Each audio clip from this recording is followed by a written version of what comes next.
गुरु वृंदावन बिहारी लाल की जय, सदगुरुदेव भगवान की जय, राजराजेश्वरी मैया की जय।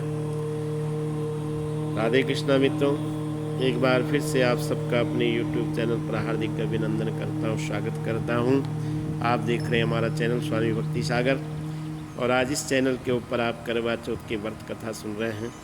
मानधाता जी कहते हैं कि जिस समय अर्जुन जो है नीलगिरी पर्वत पर पशुपात अस्त्र प्राप्त करने के लिए, तपस्या करने के लिए चले जाते हैं, उनके जाने के बाद द्रौपदी खिन्न और उदास मन होकर के भगवान श्री कृष्ण के पास जाकर के बैठ जाती है और भगवान कृष्ण से प्रार्थना करती है, श्याम सुंदर आप अच्छी प्रकार से जानते हो इस समय पांडवों के जीवन पर बहुत बड़ा संकट है, और अर्जुन ने जो पशुपात्र अस्त्र प्राप्त करने का संकल्प लिया, आप अच्छी प्रकार से जानते हो कि नीलगिरी पर्वत पर जाकर के तप करना कोई साधारण बात नहीं है। इसलिए आप कोई ऐसा व्रत अनुष्ठान बताओ जिससे कहते हैं उनका पशुपात अस्त्र प्राप्त करने का संकल्प भी पूर्ण हो सके और पांडवों का खोया हुआ राज्य उन्हें प्राप्त हो सकते। भगवान कृष्ण द्रौपदी से कहते हैं, द्रौपदी कहते जिस प्रकार से आपने मेरे से प्रश्न पूछा, इसी प्रकार से एक दिन पार्वती से भगवान शंकर से पार्वती जी ने प्रश्न पूछा था।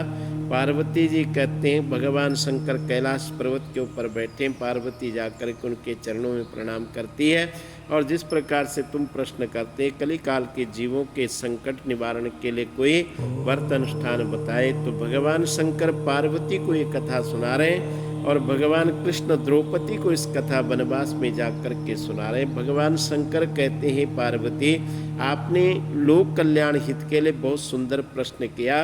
कहते सुयश शर्मा नाम का एक ब्राह्मण था, ब्राह्मण बड़ा सत्य वक्ता, अपने धर्मनिष्ठ होने के साथ साथ बड़ा जितेंद्रिय भी था। इस ब्राह्मण के 7 पुत्र थे, ब्राह्मण के समान ही बलवान थे, विद्यावान थे, गुणवान थे, और 7 पुत्रों के बाद कहते हैं कि एक पुत्री का जन्म हुआ, जिस पुत्री का नाम ब्राह्मण देवता ने वीरवती रखा, और धीरे धीरे ये पुत्री उनके घर में वृद्धि को प्राप्त होने लगी, बड़ी होने लगी। एक दिन इतनी वृद्धि को प्राप्त हो गए कि ब्राह्मण ने उस वीरवती का विवाह किसी ब्राह्मण पुत्र के साथ संपन्न करके उसे अपने ससुराल के लिए विदा कर दिया। लेकिन ससुराल के जाने के बाद उसके जीवन में कार्तिक कृष्ण पक्ष की ये चतुर्थी का करवा चौथ जिसको हम कहते हैं ये व्रत आया, और उसने अपने ससुराल को त्याग करके अपने मैके में आकर के व्रत किया, क्योंकि मैके में उसकी 7 भौजाइयाँ थी और 8वीं थी। कहते इन लोगों ने प्रातःकालीन उठ करके 8 ने 7 भौजाई और 8वीं वीरवती थी। कहते हैं कि आंगन पर एक बहुत बड़ा बट का वृक्ष था, उस बट वृक्ष के नीचे भगवान शंकर के संपूर्ण परिवार की प्रतिमा बना करके, गणेश जी के, पार्वती भगवान शंकर की बना करके उनकी पूजा की और व्रत करना प्रारंभ किया।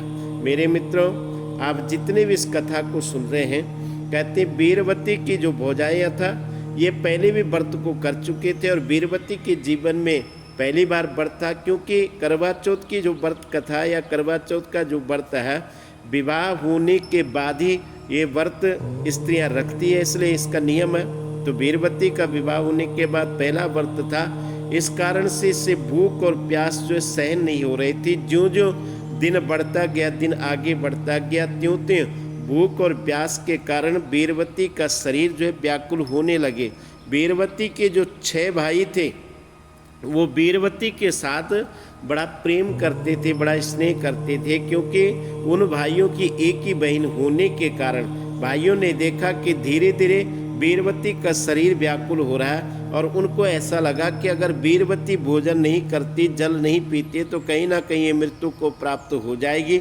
इसलिए उन सब ने अपने बहन को बचाने के लिए, उसके प्राण रक्षा के लिए एक उपाय सूझा उनके दिमाग में, और उन्होंने दिन में ही जिस वट वृक्ष के नीचे इन 7 ने भगवती गौरी की पूजा की थी, उस वट वृक्ष के बीच में एक भाई को चढ़ा करके उसके हाथ में झूठी लुकारी दे करके जलती हुई, और 6 भाइयों ने उसके जा कर के कहा, बोले बहन देखिए तेरे सौभाग्य की क्या सराहना करें, आज चंद्रमा जो समय से पहले आकर के निकल गया, तुम जा कर के अर्घ दे दो और उसके बाद भोजन करके अपना व्रत का पारायण कर लो, व्रत खोल लो। वीरवती की भौजाइयाँ सबकी सब इस बात को अच्छी प्रकार से जानती थी कि अभी चंद्रमा उदय होने में समय बहुत आगे है। इस कारण से इन्होंने वीरवती के पास जाकर के समझाया, बोले वीरवती देखो, इस समय चंद्रमा अभी निकला नहीं है, लेकिन तुम्हारे भाई तुम्हारे से प्रेम करने के कारण, स्नेह करने के कारण, तुम इकलौती बहन होने के कारण उनको ऐसा लगता है कि कहीं वीरवती जो है भोजन और जलपान ना करे तो उसके प्राण न निकल जाए। इस कारण से वो झूठी लुकारी तुम्हें दिखा करके तुम्हारा व्रत भंग करना चाहते हैं। वीरवती उस समय भूख और प्यास के कारण से उसका जो विवेक था, उसका जो धैर्य था, समाप्त हो चुका था। इसलिए उसने अपनी भौजाइयों के बात पर विश्वास नहीं किया, बल्कि अपने भाइयों के बात पर विश्वास करके उस झूठी लुकारी को अर्घ दे करके अपने व्रत का पारायण करके, और भाइयों ने उसके लिए भोजन की थाली सजा करके उसके सामने रखी। फिर भी भगवान गणेश ने उस पर कृपा की। ऐसा कई शास्त्रों में, पुराणों में उद्धृत आया, लिखा गया कि जब वीरवती ने पहला ग्रास भोजन का उठाया तो उसके भोजन में कंकड़ आया, पत्थर आ गया, उसे त्यागना पड़ा। और दोबारा जब भोजन का ग्रास उठाया तो उस भोजन में कहते बाल आ गया, उसको भी त्यागना पड़ा। फिर भी भगवान का संकेत तो समझ नहीं पाई। और तीसरा ग्रास जब भोजन का उसके अपने मुख में डाला, व्रत अधूरा रहने के कारण उसके ससुराल से उसी समय उसको संदेश आ गया, बोले वीरवती तुम्हारा पति जो है बीमार पड़ गया, इसलिए तत्काल अपने मैके से ससुराल लौट करके आओ। वीरवती उसी समय अपने ससुराल वालों की आज्ञा मान करके अपने मैके से अपने ससुराल में आई।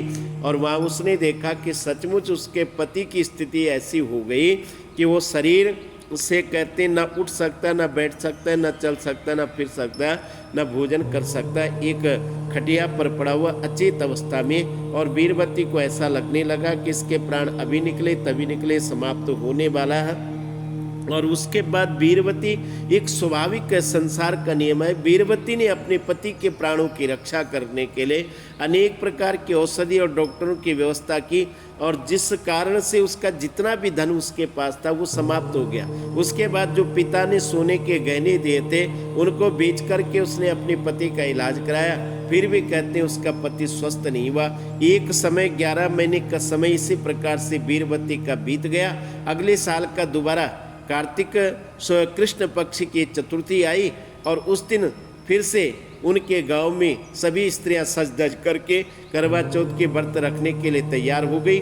लेकिन वीरवती के मन में ये भाव कहीं ना कहीं आया, क्योंकि पिछले साल जब मैंने व्रत किया था अपनी पति के दीर्घायु के लिए किया था, लेकिन उस दिन के बाद तो मेरा पति बीमार हो गया। इस कारण से उसने कहीं ना कहीं मन में सोच लिया कि मैं इस साल व्रत को नहीं करूंगी। लेकिन थोड़ी देर बाद कहीं उसके मन में विचार फिर से जाग गया, उसका मन पलट गया और उसने दूसरे साल उसी के गांव में व्रत करना स्वीकार किया, क्योंकि उस समय वो अपने मैके नहीं जा सकती थी। पति बीमार होने के कारण समाज क्या कहेगा, इस बात को सोच करके उसने अपने मैके, अपने ससुराल में रह करके व्रत किया। ससुराल की जितनी स्त्रियां थी शाम के टाइम सब सज धज करके अलंकार युक्त तो वस्त्र पहन करके एक जगह इकट्ठी होकर के ब्राह्मण के मुख से कथा सुनने के लिए पहुंचते हैं। लेकिन उस साल सबसे बड़ी खासियत रही, वीरवती का सबसे बड़ा सौभाग्य रहा, क्योंकि देवराज इंद्र की पत्नी सची कहते हैं इस मृत्यु लोक पर इस व्रत को करने के लिए आई थी, और वो भी वीरवती के गांव में पहुंची थी। वीरवती के गांव की स्त्रियां जब अपने अपने कथा सुनकर के अपने घर को लौट गए तो वीरवती सची के पास जाकर के देवराज इंद्र पत्नी के पास जाकर के प्रणाम करके कहती है, देवी मैंने पिछले साल को हे मातेश्वरी जो अपने पति के दीर्घायु के लिए व्रत किया था, कहते उसके बाद तो मेरे पति बीमार हो गए। बोले आप ये बताओ कि मेरे जीवन में ऐसा कौन सा अपराध हुआ या उस व्रत में ऐसी कौन सी कमी रह गई, कौन सी त्रुटि रह गई थी जिस व्रत के, जिस कमी के कारण, जिस त्रुटि के कारण मेरा व्रत संपूर्ण नहीं हो पाया और मेरा पति बीमार है। वीरवती ने कहा, बोले बेटी चिंता ना करो, तुम धैर्य धारण करो, लेकिन मुझे अपने पति के पास लेकर के चलो। वीरवती देवराज इंद्र की पत्नी सची को साथ लेकर के अपने घर में गई और सची ने सचमुच देखा कि उसका पति अचेत अवस्था में पड़ा है। उस समय सची ने जो उस साल वीरवती ने करवा चौथ का व्रत रखा था, उस व्रत का पुण्य का संकल्प अपने हाथ में जल लेकर के अभिमंत्रित करके उस संकल्प को उसमें पड़ा और उसके बाद उस जल का छींटा उसके पति के शरीर पर दिया।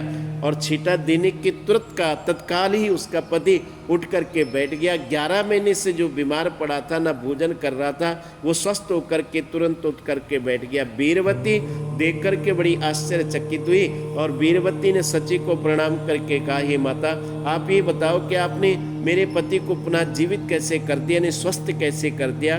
तो सची ने सारा वीरवती को कहा, बोले, पुत्री, पिछले साल जो तुमने व्रत किया था, क्योंकि उस साल तुम्हारे भाइयों ने तुम्हारे साथ धोखा किया, और भाइयों ने भी इसलिए धोखा किया क्योंकि वो तुमसे प्रेम करते थे और उनको ऐसा लगता था कि अगर इसने भोजन नहीं किया, जलपान नहीं किया तो मृत्यु को प्राप्त हो जाएगी।